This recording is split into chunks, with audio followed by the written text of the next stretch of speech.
ഒരു തെറ്റായ കോഴ്സ് തിരഞ്ഞെടുക്കുന്നതിൻ്റെ ഏറ്റവും വലിയ നഷ്ടം എന്ന് പറയുന്നത് പൈസയല്ല, മറിച്ച് നിങ്ങളുടെ ജീവിതത്തിലെ ഏറ്റവും നല്ല വർഷങ്ങളാണ്. എല്ലാ വർഷവും ആയിരക്കണക്കിന് സ്റ്റുഡൻസ് ആണ് ഏതെങ്കിലും കോഴ്സ് തിരഞ്ഞെടുക്കുന്നത്.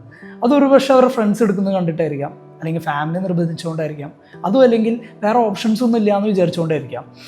ഈ ഒരു തെറ്റായ കരിയർ എടുക്കുന്നതിലൂടെ നിങ്ങളുടെ ജീവിതത്തിൽ വരാൻ പോകുന്ന ഏറ്റവും വലിയ നഷ്ടങ്ങളെ കുറിച്ചിട്ടാണ് ഈ ഒരു വീഡിയോ. ഞാൻ ഒരുപാട് ആളുകൾ കണ്ടിട്ടുണ്ട്, +2 കഴിഞ്ഞിട്ട് കോളേജ് ലൈഫൊക്കെ എൻജോയ് ചെയ്യാൻ വേണ്ടിയിട്ട് ഏതെങ്കിലും കോഴ്സ് തിരഞ്ഞെടുക്കും.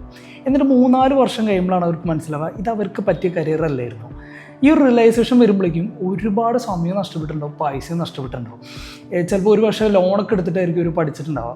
അപ്പോൾ ഈ ലോണൊക്കെ തിരിച്ചടയ്ക്കാൻ വേണ്ടിയിട്ട് കിട്ടിയ ജോലി, അത് ചിലപ്പോൾ പഠിച്ച് കിട്ടിയ ജോലി ആയിരിക്കില്ല, ഏതെങ്കിലും ഒരു ജോലി കയറും, ചെറിയൊരു ശമ്പളമായിരിക്കാം, പക്ഷെ അത് അവരെടുക്കുകയാണ് ആ ലോൺ തിരിച്ചടയ്ക്കാൻ വേണ്ടി.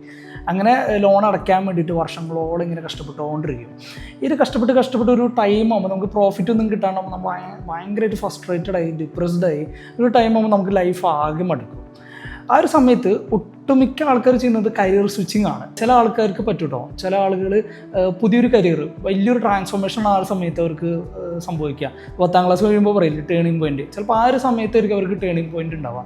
പക്ഷേ ഒട്ടുമിക്ക വിഭാഗം ആൾക്കാർക്കും ആ ഒരു ട്രാൻസ്ഫോർമേഷൻ ലഭിക്കില്ല. കാരണം വീണ്ടും അവർക്കൊരു കരിയർ സ്വിച്ച് എന്ന് പറയുമ്പോൾ പുതിയൊരു കോഴ്സ് എന്തെങ്കിലും എടുത്ത് പഠിക്കേണ്ടി വരും.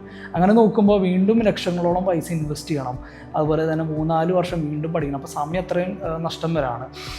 പിന്നെ വേറൊരു കാര്യം എന്ന് പറഞ്ഞാൽ ഈ ഒരു സമയത്ത് ചിലപ്പോൾ നിങ്ങളൊരു വീട് വെച്ചിട്ടുണ്ടാവും, അതിൽ ചിലപ്പോൾ ഒരു ഹോം ലോണിലായിരിക്കാം, വിവാഹം കഴിഞ്ഞിട്ടുണ്ടാവും, കുട്ടികളുണ്ടാവും, ഫാമിലി നോക്കേണ്ടി വരും. ഇത്രയും റെസ്പോൺസിബിലിറ്റീസ് നമ്മുടെ ഷോൾഡറിലേക്ക് വരാണ്. ഈ ഒരു സിറ്റുവേഷനിൽ പിന്നെ ഒരു കരിയർ സ്വിച്ച് എന്ന് പറയുന്നത് ഒരു ആഗ്രഹം മാത്രമായിട്ട് മാറും. അവിടെ തന്നെ അത് കുഴിച്ചു മൂടാണ് ചെയ്യാറ് ഒട്ടുമിക്ക ആൾക്കാരും. അങ്ങനെ വീണ്ടും നമ്മുടെ ഇപ്പോൾ ഉള്ള എക്സിസ്റ്റിംഗ് ആയിട്ടുള്ള ജോലി തന്നെ വീണ്ടും കണ്ടിന്യൂ ചെയ്യും. ഇതിലൊരു പ്രോഗ്രസ് ആയിട്ടുള്ളൊരു വളർച്ച നമുക്ക് സംഭവിക്കില്ല. കാരണം നമ്മളിത് ഇഷ്ടപ്പെട്ടിട്ടല്ല ചെയ്യുന്നത്, ഇത് റെസ്പോൺസിബിലിറ്റീസ് ഉള്ളതുകൊണ്ട്, നമുക്ക് സാമ്പത്തിക ബുദ്ധിമുട്ടുള്ളതുകൊണ്ട് അത് ഫോക്കസ് ചെയ്തിട്ട് തന്നെയാണ് ഇത് വർക്ക് ചെയ്യുന്നത്. ഇങ്ങനൊരു സിറ്റുവേഷൻ വരുമ്പോൾ നമുക്ക് ഒരിക്കലും ഒരു പ്രൊമോഷനോ ഒരു പ്രോഗ്രസീവ് ആയിട്ടുള്ള ഒരു വളർച്ച ഒരിക്കലും വരില്ല. അപ്പോൾ ഈ ഒരു റിയലൈസേഷൻ വരുമ്പോഴേക്കും സമയം ഒരുപാട് നഷ്ടപ്പെട്ടിട്ടുണ്ടാവും. ചിലപ്പോൾ ആ ഒരു നിമിഷമൊക്കെ ആലോചിച്ചിട്ടുണ്ടാവും, ഒരു 10-15 വർഷങ്ങൾക്ക് പുറകോട്ട് പോയിരുന്നെങ്കിൽ എൻ്റെ കഴിവുകൾക്കും എൻ്റെ ഇൻട്രസ്റ്റുകൾക്കും അനുസരിച്ച് ഒരു കരിയർ ഞാൻ സെലക്ട് ചെയ്തിരുന്നെങ്കിൽ ഇന്ന് ഈ ഒരു ലൈഫ് അനുഭവിക്കേണ്ടി വരില്ല. ഈ ഒരു റിയലൈസേഷൻ വരുമ്പോഴേക്കും സമയം ഒരുപാട് നഷ്ടപ്പെട്ടിട്ടുണ്ടാവും. ഒരിക്കലും തിരിച്ചു കിട്ടാത്ത സമയങ്ങളാണ്. ഇത് കേട്ടിട്ട് നിങ്ങൾ പേടിക്കണ്ട. ഈ ഒരു സിറ്റുവേഷൻ വരാതിരിക്കാൻ വേണ്ടിയിട്ട് നിങ്ങൾ കുറച്ച് കാര്യങ്ങൾ ശ്രദ്ധിച്ചാൽ മതി. ഒന്നാമത് നിങ്ങളുടെ പേഴ്സണാലിറ്റി എന്താണെന്ന് ഇവാലുവേറ്റ് ചെയ്യുക. ഒരു പക്ഷേ നിങ്ങൾക്ക് സോഷ്യൽ സർവീസിനോട് തീരെ താല്പര്യം കാണില്ല. അങ്ങനെയുള്ള ഒരു മെഡിക്കൽ ഫീൽഡ് തിരഞ്ഞെടുത്ത് കഴിഞ്ഞാൽ 2-3 മാസം കഴിഞ്ഞ് നിങ്ങൾ ഡ്രോപ്പ് ചെയ്യേണ്ടി വരും. അപ്പോൾ നിങ്ങളുടെ പേഴ്സണാലിറ്റിക്ക് അനുസരിച്ചിട്ട് വേണം എടുക്കാൻ. ചില ആളുകൾക്ക് ബാക്കിയുള്ള വ്യക്തികളുമായിട്ട് ഇൻട്രാക്ട് ചെയ്ത് വർക്ക് ചെയ്യാൻ താല്പര്യമാണ്. അങ്ങനെയുള്ളവർ ആ രീതിയിലുള്ള കരിയേഴ്സ് ചൂസ് ചെയ്യുക. ചില ആളുകൾ ഇൻട്രോവേർട്ടുകളായിരിക്കും, അവർക്ക് ഒറ്റയ്ക്ക് ഇരുന്നിട്ട് വർക്ക് ചെയ്യാനായിരിക്കും താല്പര്യം. അവർ ആ രീതിയിലുള്ള കരിയർ വേണം സെലക്ട് ചെയ്യാൻ.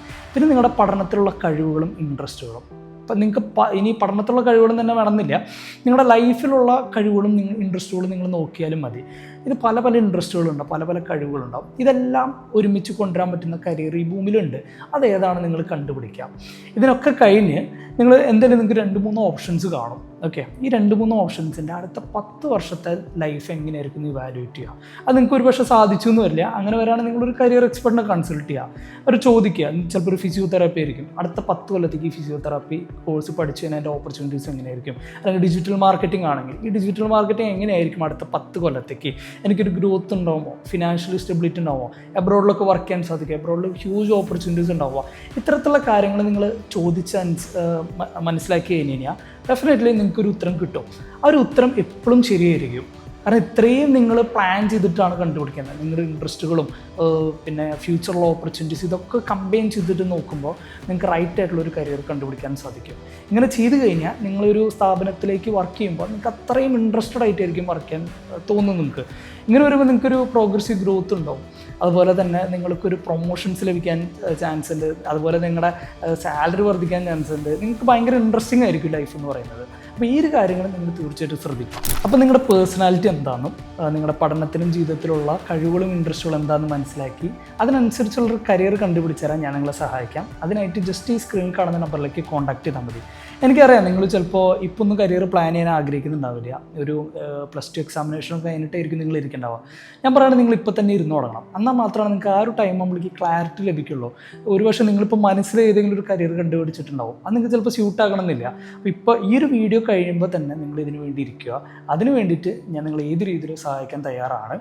എനിക്ക് തോന്നുന്നു ഈ ഒരു വീഡിയോ നിങ്ങൾക്ക് ഒരുപക്ഷെ ഉപകാരപ്പെട്ടിട്ടുണ്ടാവും. അങ്ങനെയാണെങ്കിൽ ഈ ഒരു ചാനൽ നിങ്ങൾ സബ്സ്ക്രൈബ് ചെയ്യുക. Thank you.